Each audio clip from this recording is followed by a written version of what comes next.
Talk to Her is a very tough watch, but it's very intentionally so. It's directed by Pedro Almodovar, who also directed The Skin I Live In, which, if you've seen that, then I think you kind of get the vibe that this movie is also putting down. It's very strange, kind of gross. We follow Benigno and Marco. Benigno is a nurse who is taking care of a comatose patient named Alicia, and it seems like he is kind of in love with his patient. And then Marco is a guy who falls in love with a bullfighter who then tragically gets into a bullfighting accident and also becomes comatose.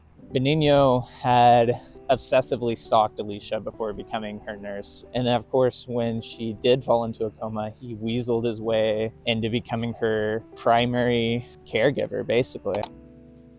Both Marco and Benigno have this trait of treasuring the women in their lives, though, of course, in radically different ways. Marco is always chasing after his next prize, but in the movie, he's kind of rewarded for his objectification because he's an attractive male and he can be very romantic when he does it. It doesn't feel very creepy when he's going after these women or lusting after these women. While Benigno, of course, does it in a very creepy way, right? Like he stalks his victims, and then the way that he feels like he can truly love someone is if they are truly just an object, as Alicia becomes when she falls into the coma.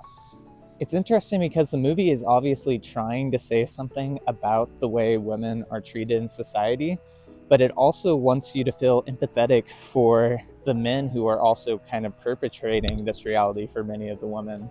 It wants you to feel empathetic for a character like Benigno, as if he's a victim of his passions, he's a victim of society. It wants to treat Benigno more as a victim than a perpetrator here, especially in how it minimizes the crimes that he commits throughout the film. So, while very beautiful, I love a lot of the shots in the movie. I love how compact the framing is. It makes you feel very claustrophobic and very uncomfortable throughout the film, which I definitely think it is intentional. But due to the way it handles these more sensitive topics, I'm going to have to give it a 1 out of 5. It's not for me, and I like a movie that challenges my perspective, but in this case, it doesn't feel like it's challenging it in a very productive way. I think a more challenging film would have been a film that didn't try to make you empathize with the characters of Benigno and Marco, at least not in the way that it did in this film. You should feel sorry for them for sure, but not in the way I feel like the movie is trying to make you feel sorry for them.